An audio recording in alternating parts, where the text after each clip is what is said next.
Hey bays, welcome back to another upbringing video in our upbringing series, and today I will be talking about my singing journey and answering the call to being a worship leader.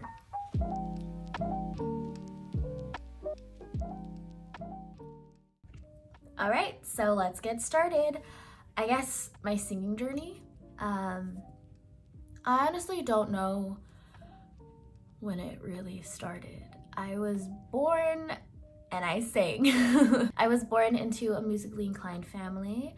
My mom is a singer and she's a worship leader and she's a pianist, and my dad is attempting to be a singer, but he's a drummer and he's all behind the scenes in the audio and stuff. My brother doesn't claim to be a singer, but he does sing pretty well and performs. We're just a whole family of performers, and even my relatives, like my cousins and aunties, they've performed and done something in the musical arts and performing arts. So growing up, I was always exposed to music. I was always exposed to singing, and it's something that I really enjoyed to do because the people around me enjoyed it. And I guess I got pretty good. One, it's kind of like in the blood, and I was taught indirectly, I guess, because everyone around me was good, so I learned how to be good through them. And yeah, there's a lot of footage of me performing in the church. You know, the good old days in conservative churches always made the kids perform, so I guess that's what helped train me to be the performer that I am today. And then come middle school, I really enjoyed music and really enjoyed singing. That's when I first started writing a song with my friends. I was vice president of a glee club. I beatboxed. Like, I was exploring all I can do and what my talents were at the time, or talents are. Yeah. And then come high school, I auditioned for performing arts school. I auditioned to be a vocalist and I made it in, and I was a vocal major all throughout high school. All right, high school is when it all really starts. This is where the battle happened. As you know, I talked about my singing journey, and I was always the performer. I was the friend who sang all the time, was always on stage, who was pretty good, you know, if I don't say so myself. But come high school, performing arts school, and you would think that I would be very encouraged and inspired to perform, you know, to do what it was that I loved.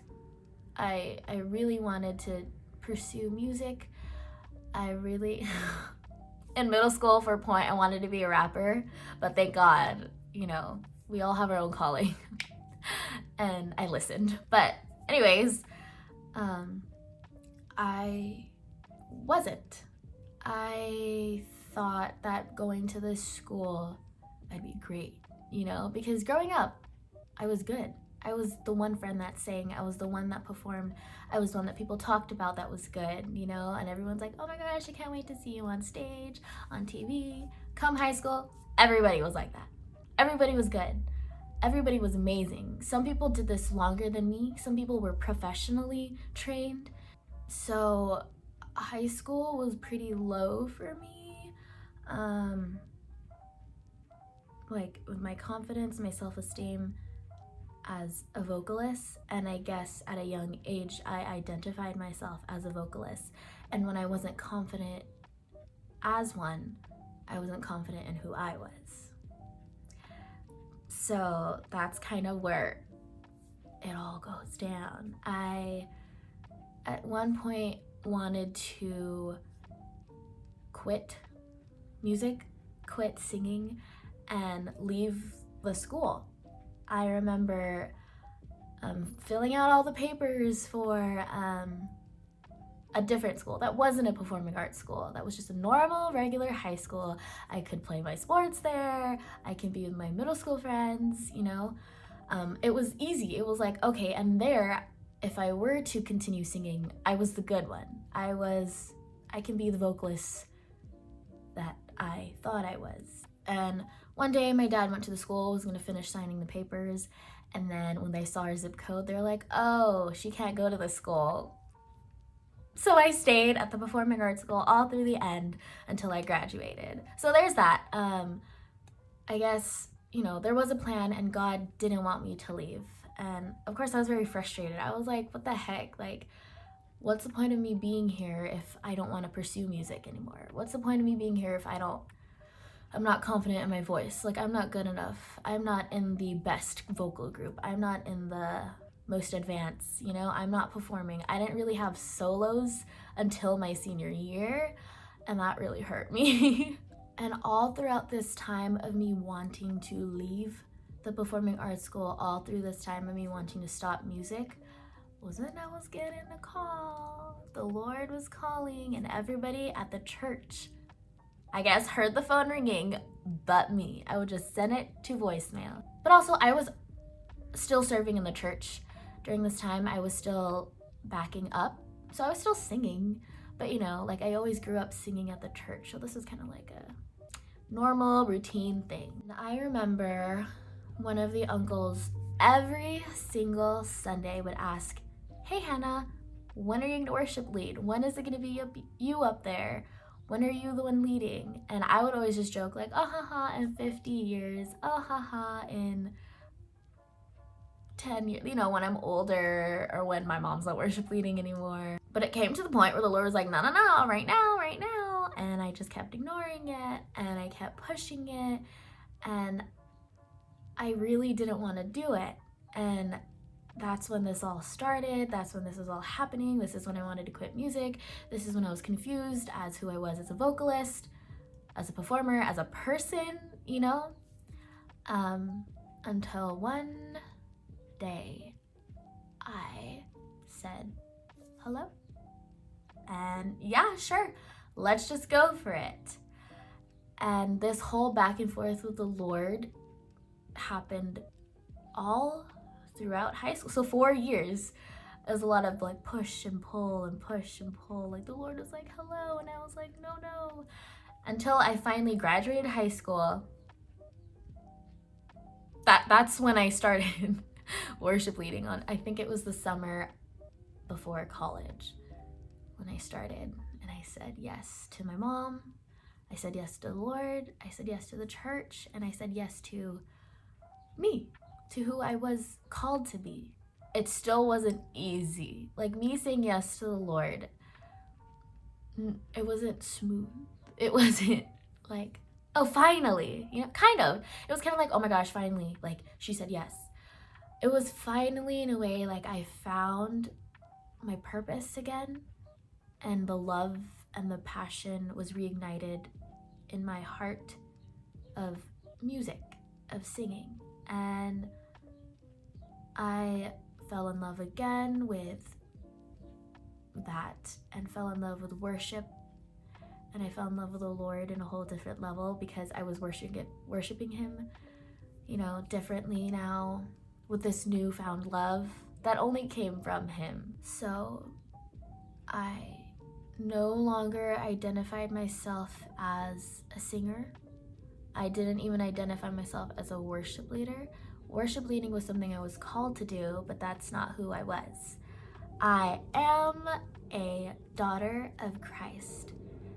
That's who I am. I am his, and that is where I root my identity now, that I know that singing is not who I am. If this is something that you identify yourself with, and once it's gone, you're gone.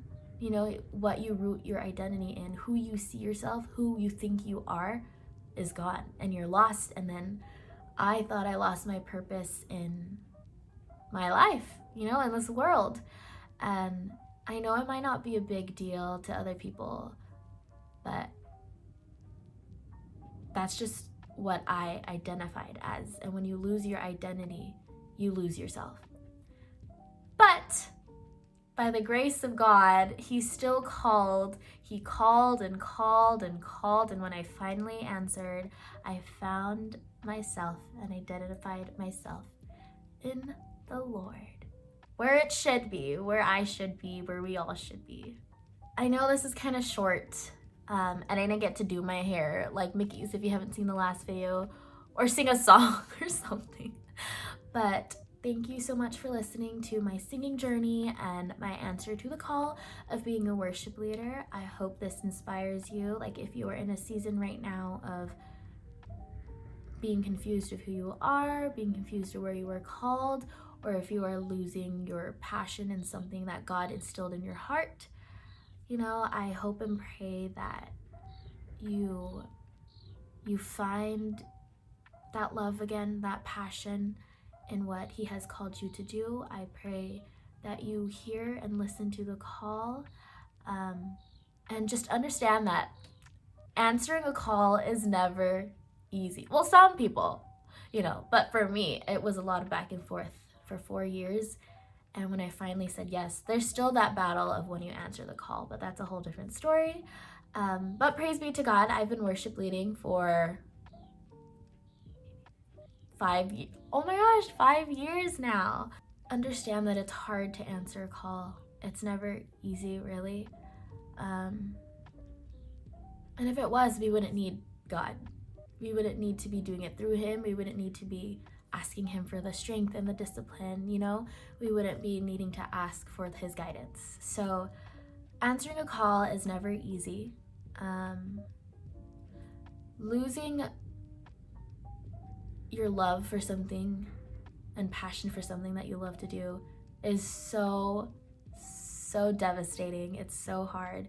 But understand that whatever it is that you love to do is not who you are. You are who God says you are. You are His, and He is yours. And once you find your identity in Him, whatever it is that you love to do and whatever it is that He called you to do, He will sustain you. He will provide for you.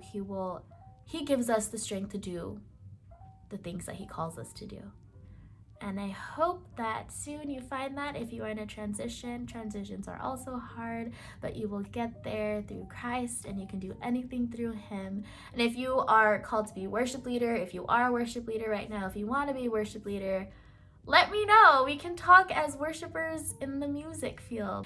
Thank you for watching, and hope you enjoy this series. There will be more videos to come, and I pray that they help at least one soul and that you enjoy. Thank you for all your support, your love, and your views. Love you all, and God bless.